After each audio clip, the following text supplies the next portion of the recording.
राजस्थान की सियासत में एक 26 साल का नौजवान तूफान ला देता है। यहाँ राजनीति के मंजे हुए खिलाड़ी, धुरंधर, राष्ट्रीय दलों के नेता सभी सकते में हैं कि एक युवा किस तरह से राजस्थान की जनता को अकेले अपने मोह में बांध चुका है। जी हाँ, बात हम रविंद्र सिंह भाटी की कर रहे हैं, जिसको आगे बढ़ते देख, धुआंधार प्रचार करते देख बड़े बड़े नेताओं का सियासी गणित बिगड़ गया है, धरातल हिलने लगा है। वरना इतने बड़े दलों को क्या ही जरूरत है कि निर्दलियों के ऊपर अपने बयान जारी करे या ध्यान भी दे। लेकिन आप जानते हैं, कांग्रेस इस बार सत्ता में नहीं है, इसलिए राजस्थान में जबरदस्त जोर लगा रही है। तो दूसरी ओर भाजपा डबल इंजन की सरकार को लेकर आश्वस्त है कि सीट आ ही जाएंगी, 25 पार का नारा पूरा हो जाएगा। लेकिन इस बार राजकुमार रोत और रविंद्र सिंह भाटी ने प्रमुख राजनीतिक दलों के सामने ऐसी चुनौती खड़ी कर दी कि हर कोई हैरान है। तारीफ कर सकते हैं, बुराई कर सकते हैं, लेकिन इन नौजवानों को नजरअंदाज नहीं कर सकते।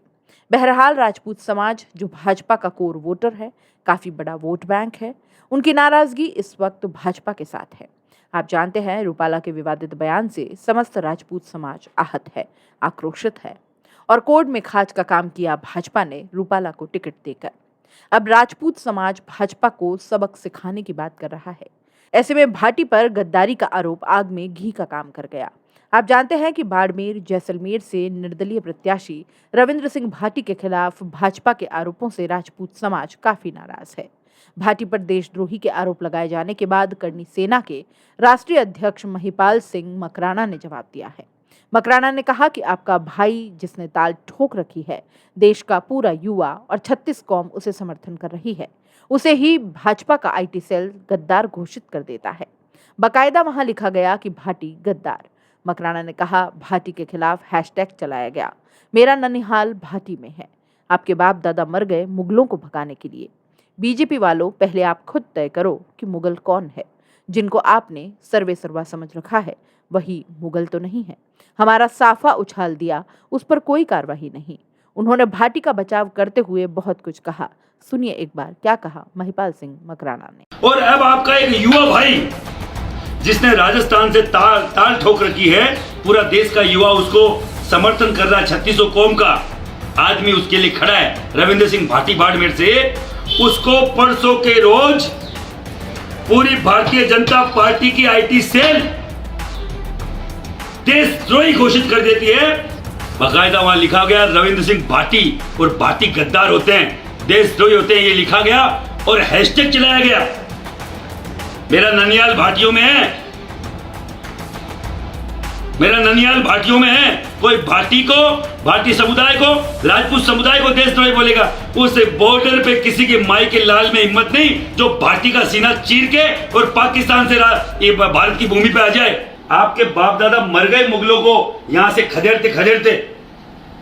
किनको मुगल बता रहे हो और किनको अपना बता रहे हो, पहले तो ये तय करो।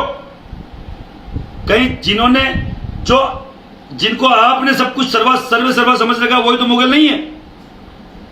सब बातों को छोड़िए, मैं उसे हर एक क्षत्रिय बंधुओं से पूछना चाह रहा हूं, क्या मेरे एक छोटे भाई को देशद्रोही घोषित कर दिया जाता? मेरी बहन बेटी की इज्जत उछाल दी कोई, उन पे कोई बात नहीं, उन पे कोई इन्होंने कोई कार्रवाई नहीं करी।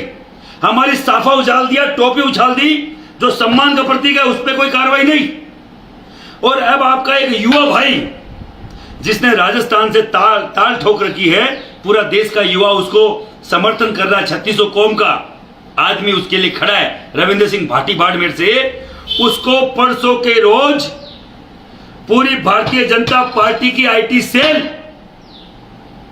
देशद्रोही घोषित कर देती है, क्योंकि उसके साथ एक किसी कश्मीर फ्रीडम मूवमेंट का कोई मूवमेंट चलाता है, उसका कोई कार्यकर्ता उसके साथ फोटो में आ जाता है। तो आप मुझे मानिए, आप मुझे समझाइए, क्या मोदी जी की फोटो महबूबा मुफ्ती से लेके उसे पुराने कश्मीर के आका जो है फारूक अब्दुल्ला, उसके साथ तक नहीं है? क्या हमारे यहां जो एक टेररिस्ट अटैक हुआ, उसमें से 2 जो आतंकी थे, कन्हैया लाल का गला काटने वाले, उन दोनों ने क्या भाजपा भारतीय जनता पार्टी की सदस्यता नहीं ले रखी थी? जब आदमी बड़ा होता है तो उसके साथ किन किन लोगों की फोटो होती है उसको खुद को नहीं मालूम होता है। पर एक दोहरी मानसिकता देखिए, पूरे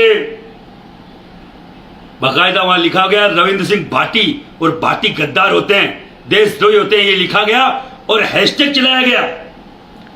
मेरा ननियाल भाटियों में है, मेरा ननियाल भाटियों में है। कोई भाटी समुदाय को, राजपूत समुदाय को देशद्रोही बोलेगा, उस बॉर्डर पे किसी के माई के लाल में हिम्मत नहीं जो भाटी का सीना चीर के और पाकिस्तान से ये भारत की भूमि पे आ जाए। लाखों भाटियों ने, लाखों राजपूतों ने वहां बलिदान दिया है इस देश की सरहद के लिए। अब यही दिन देखना पड़ गया था कि ये एक सीट के लिए किस नीचता की हद तक जा सकते हैं, किस हद तक नीचता की हद तक गिर सकते हैं। मैं उस हर एक राजपूत को बोलना चाह रहा हूं, मेरे मन में भी मां भगवती की सौगंध खाता हूं आशापुरा की, आज से पहले कांग्रेस को वोट नहीं दिया। आज तक कांग्रेस को कोई बोलना कांग्रेस के दलाल है। हमारे समाज की जो नेता भी चित्तौड़ से एक प्रेस कॉन्फ्रेंस करी और बोला गया कि ये तो कांग्रेस के दलाल है। तो मैं उन नेताओं को, जो मेरे भाई है, मैं दो फाड़ नहीं करना चाह रहा था इसलिए कोई वक्तव्य नहीं दिया, पर मैं आपको पूछना चाह रहा हूं, आज से 4 महीने पहले उन्हीं नेताजी को इसी भारतीय जनता पार्टी ने टिकट काटी तो स्वाभिमान के नाम पे कौन खड़ा हुआ उनके साथ? यही राजपूत समाज का युवा था, यही हम लोग थे, और बकायदा निर्दलीय जिता के लाए। मैं आपको बोलना चाह रहा हूं, पार्टी के प्रेशर में इतना मत आइए कि राजपूत समाज के खिलाफ आपको ये वक्तव्य देना पड़े।